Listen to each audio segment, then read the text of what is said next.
Hi, I'm Robert Osborne, and welcome. Nice to have you with us.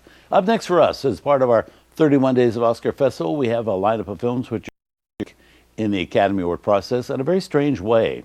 They all won Academy Awards for Best Picture, but they didn't win the most Oscars that year.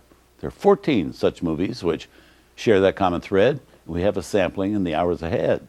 We begin with the movie All the King's Men, made by Columbia Pictures in 1949, and the winner of the Oscar as the Best Picture that year.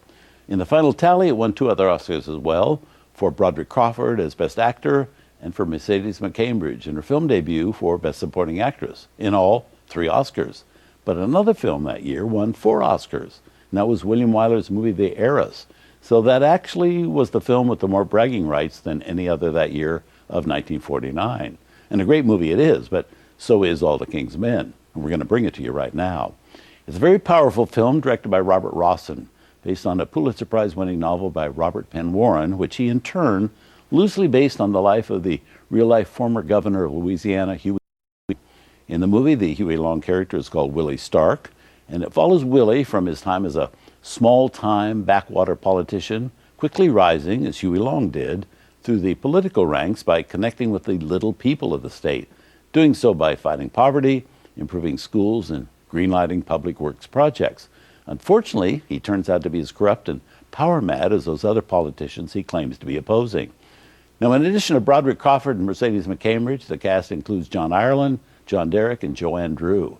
And for all his great work on this film as its director and screenwriter, Robert Rossen pretty much got lost in the Oscar shuffle, losing in both those categories to Joseph L. Mankiewicz for his writing and directing of the film A Letter to Three Wives. Oscar again at his most unpredictable. But here from 1949, All the King's Men. This was the first film for Mercedes McCambridge, who played Sadie Burke, and for that performance she won the Academy Award as the year's Best Supporting Actress. How she got the part is kind of interesting. She was at the time a well-known, much-respected radio actress, and she went to an open cattle call audition for the part of Sadie in New York City. Well, she wasn't happy with the way things were going when she got there, the way the actors were being treated. When she was eventually called into a room to audition, they kept calling her Miss McCumber. And when they couldn't even get her name straight, she blew. She gave all the people in the room a piece of her mind, and she just stormed right out. But Robert Rossen, the man who was going to direct the film, was present. He later told her that the energy and the temperament she'd shown in that room were exactly what he wanted for Sadie Burke, and she got the part. You know, I don't think it would have been wise for anyone to tangle with Mercedes McCambridge on a bad day.